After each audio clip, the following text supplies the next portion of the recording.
இன்றைக்கு ஸ்ட்ரெஸ் யாருக்கு இல்லை? சின்ன குழந்தைக்கு ஹோம்ஒர்க் ஸ்ட்ரெஸ், ஒரு இளைஞனுக்கு ஃப்யூச்சரை பற்றிய ஸ்ட்ரெஸ், பெற்றோர்களுக்கு ஃபேமிலி ஸ்ட்ரெஸ், அப்போது வயசானவங்களுக்குன்னா ஹெல்த் ஸ்ட்ரெஸ்.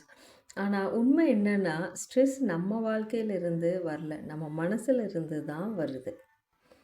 ஒரு சின்ன ஸ்டோரி. ஒரு நாள் ஒரு மனிதன் தன்னோட முகத்தை பார்க்குறக்காக கண்ணாடி எடுத்தாங்க.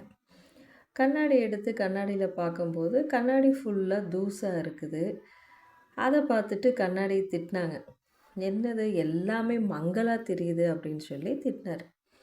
உடனே பக்கத்தில் இருந்த அவங்க ஃப்ரெண்டு சொன்னாங்க, டே கண்ணாடி தொடச்சா முகம் கிளியர் ஆயிரும், கண்ணாடி தூசி தான் தவிர உன் கண்ணு மங்கலாக தெரியுதுன்னு நீ நினச்சியான்னு கேட்குறாங்க. அதுதான் உலகம் மங்கலாக தெரியுது என்பது உலகத்தின் தவறோட கிடையாது. நம்ம மனசு தான் தூசு படிஞ்சிருக்கு.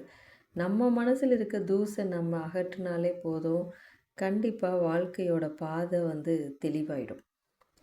இப்போ ரியாலிட்டியில் ஒரு கனெக்ட் நம்ம பார்க்கலாம். இன்றைக்கி நாம் எல்லாருமே வேகமாக ஓடுறோம், வேகமாக சாப்பிட்றோம், அடுத்தவங்களை கம்பேர் பண்ணுறோம். எப்போவுமே ஒரு இன்ஸ்டண்ட்டாக ஒரு ரிசல்ட், இன்ஸ்டன்ட் காஃபி மாதிரி எல்லாமே நமக்கு இன்ஸ்டண்ட்டாக கிடைக்கணும் அப்படின்னு சொல்லிட்டு எதிர்பார்க்குறோம். ஆனால் அந்த மனசுக்கு அந்த வேகம் பிடிக்காது.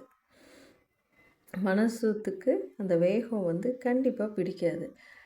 எப்படி நம்ம ஒரு மொபைலை அப்டேட் பண்ணுறோமோ, ஆப்ஸை அப்டேட் பண்ணுறோமோ, அது மாதிரி நம்ம மனசை அப்டேட் பண்ணாமல் இருந்தோன்னா நம்ம வாழ்க்கையில் முன்னேற முடியாது. அந்த மனசில் டம்ப் பண்ண பண்ண பண்ண பண்ண அது ஓவர்லோட் ஆகி ஸ்ட்ரெஸ்ஸாக மாறிடுது. இப்போது ஸ்ட்ரெஸ்ஸு போகணுன்னா நம்மக்கிட்ட ஒரு சின்ன ஒரு மாற்றம் நடந்தால் மட்டும்தான் நம்ம ஸ்ட்ரெஸ்ஸை வெளியே கொண்டு வர முடியும். அப்போது தினமும் இப்போ இருக்கக்கூடிய டிஜிட்டல் உலகத்தில் ஒரு 10 to 15 மினிட்ஸ் ஃபோன் இல்லாமல் நான் இருப்பேன், இல்லை நான் ஒரு 1/2 hour நோ மொபைல்ன்ட்டு நான் இருப்பேன், அந்த மாதிரி வாங்க. இப்போ என்னென்னா ஒரு 2 மினிட்ஸ் ஒன்ஸ் நம்மளுக்கு நம்மே அது ஒரு ஹேபிட் ஆகிடுது. ஃபோன் எடுத்து எடுத்து அது மெசேஜ் இருக்கோ இல்லையோ, வேறு ஏதாவது அப்டேட் வந்திருக்கோ இல்லையோ, ஃபோன் எடுத்து அது என்னன்னு பார்த்துடணும். ஸோ இந்த ஹேபிட் எல்லாத்துக்குமே இருக்குது. அதை நம்ம கொஞ்சம் மாற்றணும். தினமும் ஒரு பேஜாவது உங்களுக்கு பிடிச்ச புக்ஸ் எடுத்து நீங்கள் படிங்க. அதுக்கப்புறம் தினமும் உங்களை பற்றி ஒரு 5 விஷயம் பாசிட்டிவாக நீங்கள் நினைங்க. இந்த 3 ஃபஸ்ட்டு நீங்கள் ஃபாலோ பண்ணிங்கனாலே போதும், மனசுக்கு ஒரு சின்ன இது மெடிசன் மாதிரி செயல்பட ஆரம்பிச்சிடும்.